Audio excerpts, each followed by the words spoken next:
10th day of the first month of the Islamic calendar in the year 61, on the hot desert plains of Karbala, a small city just south of the current Iraqi capital of Baghdad.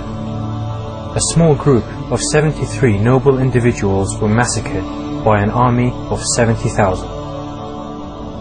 The victims were respected followers of the religion of Islam. The perpetrators, led by Yazid, son of Muawiyah, claimed to follow that very same religion. The leader of the small group of men, women and children was the grandson of the Prophet Muhammad, Hossain, son of Ali. Only 50 years had passed since the death of the last messenger of God, and yet already the Islamic nation, the Ummah, was in turmoil. The events that led to the tragedies in Karbala, however, did not begin with the reign of Yazid as the Caliph, the leader of the Ummah. They began to unfold in the last moments of Muhammad's life.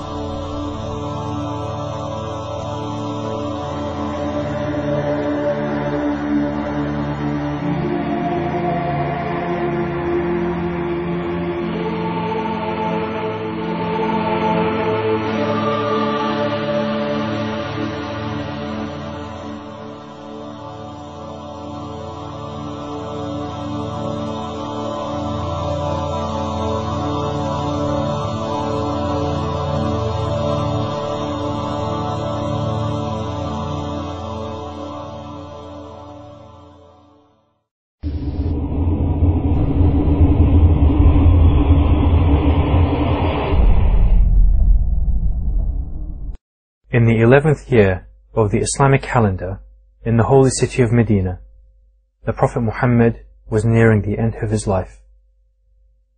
The members of his household and close companions, who had stood by him in times of both ease and difficulty, remained near his bedside until he left this world. On news of his death, while some mourned and grieved the loss of their beloved, others were preoccupied in a conspiracy to obtain power for themselves. You would imagine that this person, being on his deathbed, having warned the people on so many different occasions of his impending passing away, you would imagine that there would be a very large crowd of people surrounding him, attending to his every wish and his every request, basically praying for his quick recovery. And yet, when you look at historical accounts, you see a very different picture. Whilst those who had heeded the Prophet's calls and already given their allegiances to Ali were busy burying Muhammad, a secret meeting was being held between several tribal leaders in a small hut, or saqifa, in an attempt to secure the future leadership of the Ummah. These leaders all sought to grasp the rulership of the Islamic nation, in turn ensuring that only they were the sole beneficiaries of power.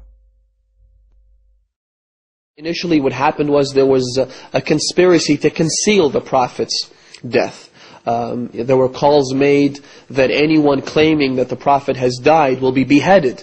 In other words, the idea was to contain the situation, control the emotional outpour that would inevitably ensue after the Prophet's martyrdom or passing away. And the idea was to contain all of that until some sort of an interim government was in place. It wasn't a democratic process. It wasn't a lobbying process taking place. It was essentially a bunch of people fighting one another over the opportunity to fill that void. Those who remained loyal and thought that we have already paid allegiance to Ali. How could we discuss our thing and try to rethink about it? And they refused to pay allegiance to, or to even take part in this sort of discussion. Upon hearing of the meeting that took place at Saqifa, Ali and his loyal supporters gathered at his house to discuss the situation at hand. The tribal leaders, who had by now chosen Abu Bakr as the new Caliph of Islam, took it upon themselves to obtain Ali's allegiance, if necessary, by force. there was an ambush that took place against the house of Imam Ali. And the really tragic aspect of this is that Imam Ali was not just any other companion to the Prophet. He was not just the closest friend to the Prophet. He was not just the one who was raised by the Prophet himself. He grew up in the house of the Prophet of Islam.